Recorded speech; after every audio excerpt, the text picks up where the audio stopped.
ಎಲ್ರಿಗೂ ನಮಸ್ಕಾರ. ದೇಸಿ veg corner ಕನ್ನಡಕ್ಕೆ ಸ್ವಾಗತ. ಇವತ್ತು ನಾನು ನಿಮಗೆ ಲೆಮನ್ ರಸಮ್ ಅಥವಾ ನಿಂಬೆಹಣ್ಣಿನ ಸಾರು ಹೇಗೆ ಮಾಡೋದು ಅಂತ ಈ ವಿಡಿಯೋದಲ್ಲಿ ತಿಳಿಸ್ಕೊಡ್ತಾ ಇದ್ದೀನಿ.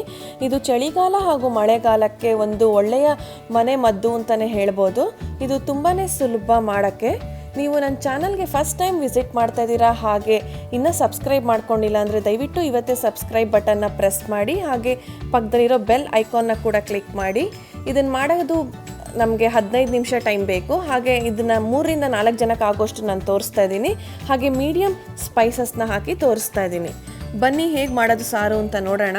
ನಾನಿಲ್ಲಿ ಒಂದು ಪಾತ್ರೆಗೆ 2 ಕಪ್ಪಷ್ಟು ನೀರನ್ನು ಹಾಕಿ, ಹಾಗೆ 1/4 ಬಂಚಷ್ಟು ಕೊತ್ತಂಬರಿ ಸೊಪ್ಪನ್ನು ಕೂಡ ಹಾಕ್ತಾ ಇದ್ದೀನಿ. ಹಾಗೆ 2 ಗ್ರೀನ್ ಚಿಲ್ಲೀಸ್ನ ಅಥವಾ ಹಸಿಮೆಣಸಿನ್ಕಾಯಿನ ಉದ್ದಕ್ಕೆ ಸ್ಲಿಟ್ ಮಾಡಿ ಹಾಕ್ತಾ ಇದ್ದೀನಿ. ಹಾಗೆ ಅರ್ಧ ಇಂಚ್ ಶುಂಠಿನ ಕೂಡ ನಾನು ಚಿಕ್ಕ ಚಿಕ್ಕದಾಗಿ ಸ್ಲಿಟ್ ಮಾಡಿ ಹಾಕ್ತಾ ಇದ್ದೀನಿ. ಎಲ್ಲ ಒಂದು ಕುದಿ ಬರೋಷ್ಟು ನಾವು ಇದನ್ನು ಬಾಯ್ಲ್ ಮಾಡೋಣ.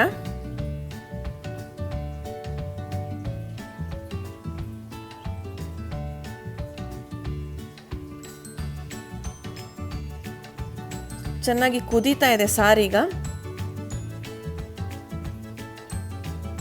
ಈ ಮಿಶ್ರಣಕ್ಕೆ ನಾನೀಗ 2 ಟೀ ಸ್ಪೂನ್ ಅಷ್ಟು ಉಪ್ಪನ್ನು ಕೂಡ ಹಾಕ್ತಾ ಇದ್ದೀನಿ. ಎಲ್ಲ ನೀಟಾಗಿ ಒಂದ್ಸಲಿ ಮಿಕ್ಸ್ ಮಾಡೋಣ.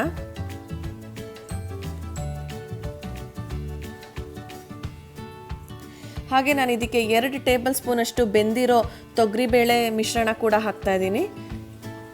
ಇದು ಒಂದು 5 ರಿಂದ 6 ನಿಮಿಷದಷ್ಟು ಕುದಿಯೋಕ್ಕೆ ಬಿಡೋಣ. ಹಾಗೆ ಎಲ್ಲ ನೀಟಾಗಿ ಮಿಕ್ಸ್ ಮಾಡೋಣ.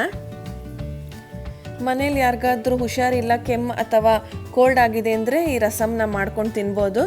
ತುಂಬಾ ರುಚಿಯಾಗಿರುತ್ತೆ.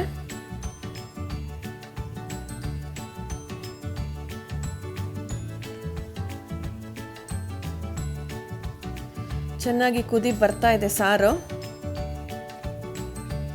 ಈಗ ಸ್ಟವ್ನ ಆಫ್ ಮಾಡಿ ನಿಂಬೆಹಣ್ಣು ರಸನ ಹಿಂಡೋಣ. ನಾನಿಲ್ಲಿ ಅರ್ಧ ಹೋಳು ನಿಂಬೆಹಣ್ಣು ತೊಗೊಂಡಿದ್ದೀನಿ.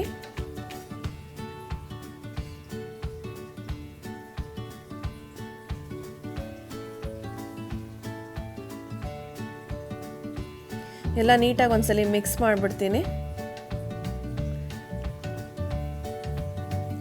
ಹಾಗೆ ನಾನಿಲ್ಲಿ ಒಂದು ಚಿಕ್ಕ ಬಾಣಲಿಗೆ 1 ಟೇಬಲ್ ಸ್ಪೂನ್ ಅಷ್ಟು ಘೀ ಹಾಗೂ 1 ಟೀ ಸ್ಪೂನ್ ಅಷ್ಟು ಜೀರಿಗೆನ ತಡಕ ಮಾಡಿದ್ದೀನಿ, ಅಂದರೆ ಒಗ್ಗರಣೆ ಕೊಟ್ಟು ಸಾರಿಗೆ ಹಾಕ್ತಾ ಇದ್ದೀನಿ.